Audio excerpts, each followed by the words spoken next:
required us to call unto His name. Kailangan tayong gumawa ng step, mga kapatid, na lumapit sa Kanya kasi makakakilos ang Diyos kung tayo ay tatawag. Alam ng Panginoon ang bawat sitwasyon natin, mga kapatid. Alam ng Diyos ang mga kalagayan natin, lalo na sa mga panahon na ito. God knows everything. Nasa isip pa lang natin, mga kapatid, ang alam na yun ng ating Panginoon. But God wants us to call. Tumawag tayo sa Kanya, mga kapatid. Yun Amen. ang gusto ng Panginoon kasi God knows everything. He created all things, mga kapatid. Kaya magpatuloy tayo sa pananalangin sa Kanya, sa pagtawag sa Kanya. Amen. Kasi all things in this earth, mga kapatid, ay sa Kanya nang galing. Pumunta tayo sa mundong ito na empty. At kung kukunin man ng Diyos ang ating mga buhay, iiwanan natin ang mundong ito nang wala tayong dadalhin. Kaya magpasalamat tayo at patuloy na lumapit sa Kanya. At sa bawat response natin sa Kanyang mga salita, ay yun ang ating magiging future, mga kapatid. Kasi sabi nga ng salita ng Panginoon, kung tayo ay tatawag sa Kanya, ang sabi niya, tutugon siya. At meron pa siyang bonus na ipapakita niya ang mga bagay na hindi natin ine-expect.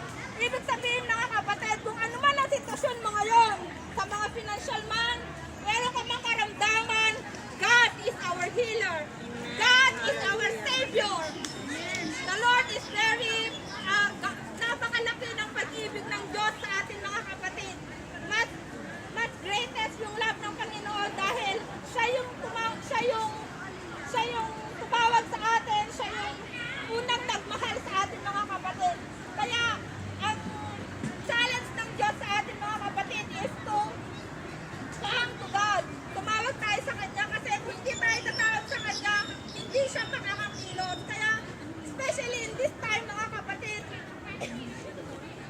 patuloy tayo na gawin natin yung mga bagay na nakalagit na yung mga patuloy na ginagawa natin, yung relasyon natin sa Panginoon. Huwag natin hayaan na manlabig, mga kapatid, kasi yun yung kung yung salita ng Diyos na freely na naririnig natin through online, mga kapatid, kailangan itong magmanifest sa atin. Kailangan itong maging buhay sa ating mga buhay, mga kapatid, na hindi lamang natin ito maririnig kung hindi atin itong maisa sa buhay, mga kapatid. Kaya, I-encourage everyone na sa ating pong paglilingkod, dumadating man tayo sa mga pagsubok, alalahanin natin na sa mga laban natin, hindi tayo nag-iisa. Amen? Amen. Purihin natin ang Panginoon. Praise God. Hallelujah. Andun na. Ang sabi ng salita ng Diyos sa John 14:18, I will not leave you comfortless and I will come to you. Ibig sabihin, mga kapatid, at ang Panginoon ay lagi nating kasama. Ang Panginoon ay never niya tayong iniwan. Nakatingin lang siya sa atin. Kaya meron tayong responsibilidad na kailangan gawin. Kasi ang Diyos, Okay. mga kapatid, nandiyan lang yan eh. Hindi yan. Ang Hindi Diyos, kasi pwede. magagawa niya ang lahat. Tayo bilang tao, pag wala ang Panginoon, wala tayong, we are useless. Pero ang Panginoon, He is still our God, mga kapatid. Kaya magpatuloy tayo na tumawag, magpatuloy tayo na maglingkod sa Kanya. Na huwag maging hadlang, mga kapatid, ang mga pagsubok para huminto tayo, mga kapatid. Kaya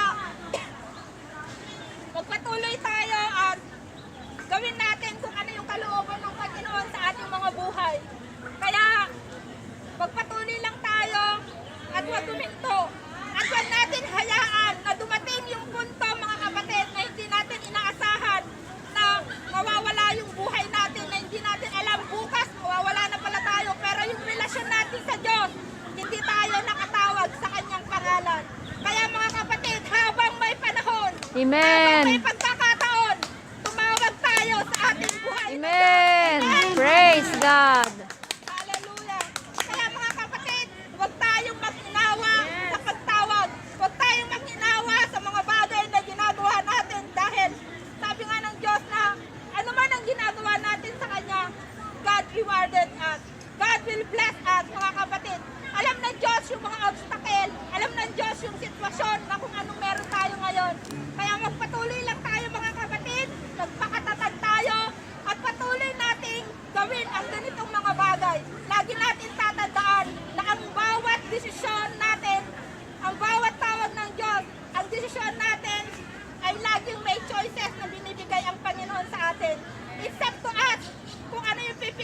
natin. Laging meron dalawang choice mga kapatid. Ito yung para sa kabutihan natin at ito yung bagay na maikakamahamak ng ating mga kaluluwa. Kaya habang may panahon mga kapatid na pwede ba tayong makapag-worship, habang may panahon na pwede ba tayong maka-gather ng ganito, habang may panahon pa tayong makarinig ng mga salita ng Diyos, tayo ay patuloy na tumawag sa Panginoon. At hindi naman tayo pababayaan ng ating buhay na Diyos mga Amen. kapatid. Kaya patuloy tayong paglingkod sa Kanya at patuloy na tumawag at gawin natin yung part natin bilang isang tinawag at bilang anak ng Panginoon. Kaya I encourage everyone mga kapatid na magpatuloy tayo yung mga ganito. You're so blessed mga kapatid na nandito kayo sa araw na ito dahil you are in the right way mga kapatid. You are in the right decision na inuna ninyo yung gawain ng Panginoon para sa kanyang kaluwalhatian mga kapatid. Kaya salamat sa oras na ito at sa pagkakataon na ito mga kapatid na kapag nakarinig ulit tayo ng kanyang salita, ito ay salita ng Diyos na siyang nais niyang ibigay sa ating lahat. Na huwag tayong huminto at sa bawat kung ano man yung desisyon na gagawin mo sa calling ng Diyos, it's your choice mga kapatid. Amen. Kaya magpatuloy lang tayo mga kapatid at patuloy na maglingkod sa Panginoon. Huwag tayong bumalik sa don't go back to the past. You move forward mga kapatid dahil ang Diyos ay tumitingin sa mga bagay na nasa harap natin. Ang mga bagay na nasa likuran natin, hayaan natin na ang mga bagay sa likuran ay magiging katatagan natin sa ating paglilingkod sa Panginoon.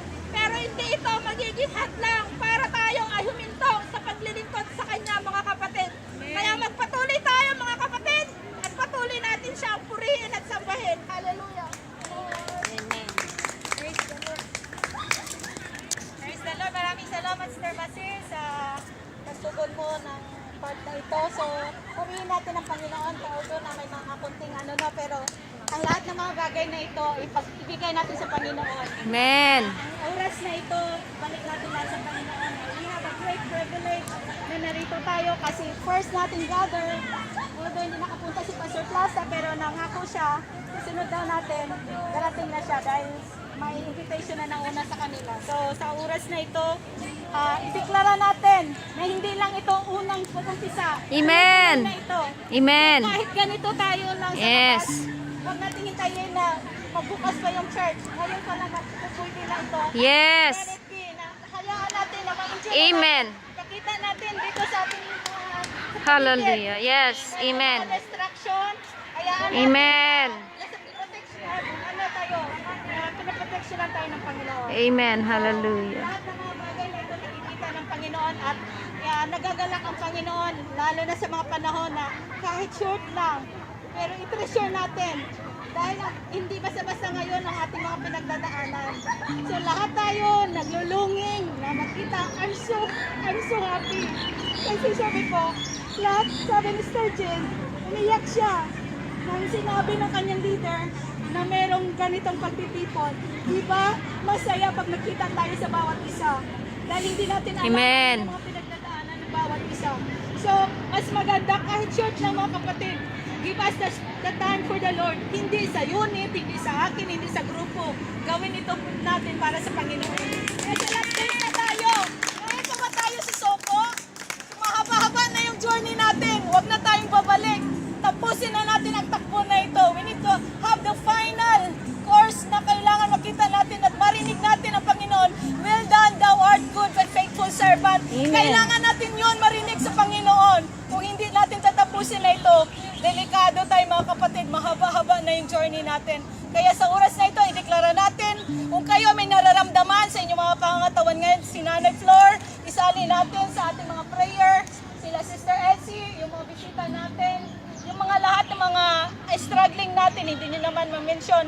So, magkakasama tayo ngayon, ideklara natin sa Panginoon, at lalo na yung protection ng Panginoon sa COVID-19, na kahit wala po tayo ng vaccine na sinasabi nila, meron tayong vaccine na yung galing sa Oh, Panginoon. yes. Na ngayon, ang kanyang precious blood nagka-cover sa atin upang tayo ay hindi ma-infection ng virus na ito. Yes. So, hallelujah, Jesus. Lord, sa oras na ito, kami ay nagpapasalamat. Yes, oh Hallelujah, Lord God. Nagtiwala ka God. sa amin sa short na ito, Lord. Sa short Yes, time na ito, Jesus. Lord. Salamat, Panginoon, sa Unit 2 family. Mga kapatid ko nandito. Salamat, O God, sa kanilang time. Hallelujah, Lord Jesus. Nasa invitation na ito, Lord. Hallelujah. Kilala mo kami ngayon kung sino kami ang dumating ngayon, Lord Jesus, O God. Lord God, nagpapasalamat kami dahil sa pabor mo sa aming buhay, Panginoon. Sa job na meron kami during the pandemic. At Yes, sa O aming God. protection, Panginoon. We appreciate, Thank you, Panginoon, O Lord Jesus, O God. Yes, Hindi O po God. madali, Panginoon, ang Hallelujah. panahon na ito, Lord God. Pero naniwala kami, Lord, hinahawakan mo kami, Hallelujah, Panginoon. Jesus. Salamat, O Lord Jesus, dahil Yes, O tuloy ang God. katapatan mo sa amin. Your loving kindness, your Hallelujah. goodness, your kindness, Panginoon, nag-i-enjoy, Hallelujah, nai-enjoy Jesus. namin, Panginoon, O God. At mga kasama ko ngayon, O God, sa Unit 2 family, Lord. Hallelujah, Nagkakaisa kami, Jesus. Panginoon, O God.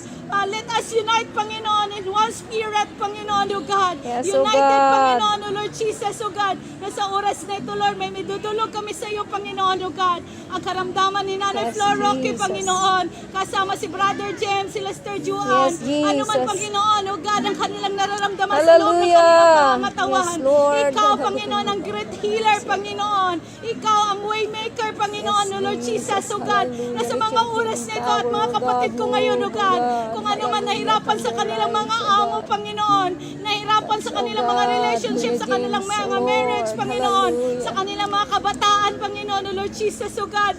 Alam namin, O God, ikaw lang ang pwede namin tatakbuhan, Panginoon. Sa iyo kami, Panginoon, hihingi ng tulong dahil ikaw po, Panginoon, O God. Hindi pa, Panginoon, O God, dahil Lord Jesus, O God, magpe-fail sa amin. Lord God, kami ngayon, Panginoon, sa Unit 2 family, Lord, tuloy-tuloy ang gawain na ito. Hanapin ang aming mga puso. Lagyan mo kami ng kauwahan, Panginoon, upang hanapin namin ang presensya na ito. Sa pagsimula namin, Panginoon, O God, bigyan mo kami ng isang lugar na wala po, Panginoon, makadisturb habang kami ay nagpupuri sa iyo, Panginoon. Walang makakaharang, Panginoon, ng kaaway, Panginoon, O God. Dahil ito po ang kalooban mo ngayon, Panginoon, O Lord Jesus. At salamat sa aming bisita na nakaupo ngayon, Panginoon, ang kasama namin, O God. Hallelujah. Ikaw ang nakakaalam sa kanyang sitwasyon, Panginoon. Kasama, Panginoon, ang kanyang trabaho, kung ano man, Panginoon, ang relationship niya sa kanyang employer.